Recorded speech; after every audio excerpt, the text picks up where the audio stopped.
Alright, getters. Ayan. Sulit pa bang bumili ng Luka 2? So, syempre, ito. Ayan, di naman tayo masyadong naglalaro. Pero, ginagamit natin siya as lifestyle. Ayan. And then, lalo na, ito. Sulit sa atin kasi nabili natin 50% off Luka 2 Nebula sa Nike app. Nung nag-11/11 sale. Ayan. Also, hindi pa siya masakit sa paa kahit matagal ka maglaro. At saka maggala, ayan, ipalakad-lakad sa mall or sa street dito sa BGC. Ayan, currently pala nandito sa Nike Port. Ayan, kahit mula umaga hanggang gabi, hindi naman sumasakit yung paa natin using this Luka 2 na Nebula colorway. Ayan, so far sold out na to eh. So, buti nakakuha tayo ng pair na pasok sa size natin. Pero sold out na siya na to sa Park Access, Nike app, and sa mga stores.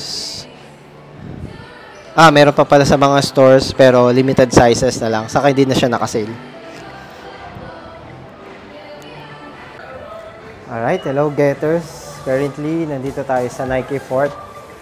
So, ito, pakita lang natin, suot natin is lahat na nabili natin na 11/11 sale and then Black Friday sale. Dito sa Nike Jordan Manila. So, una is yung jersey ni Luka Doncic.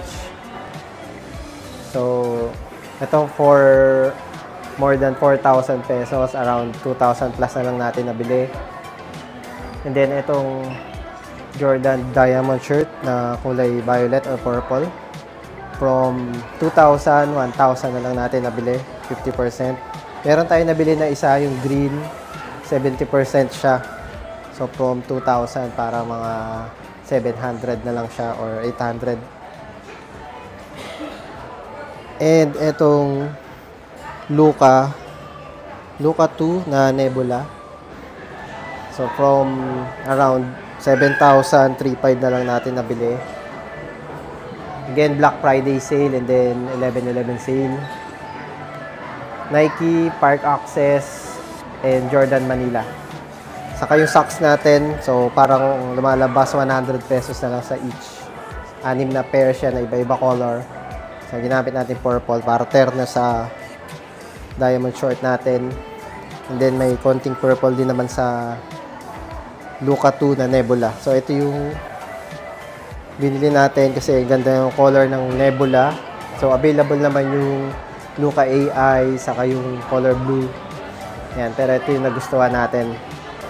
Okay, so if ever may mga iba pang sale, magpo-post naman tayo sa page. Nagpo-post naman tayo kung may mga sale, Park Access, Titan, Jordan Manila, or sa Nike. Ayan, abang na lang kayo guys. Thank you for watching. Have a good day. God bless everyone.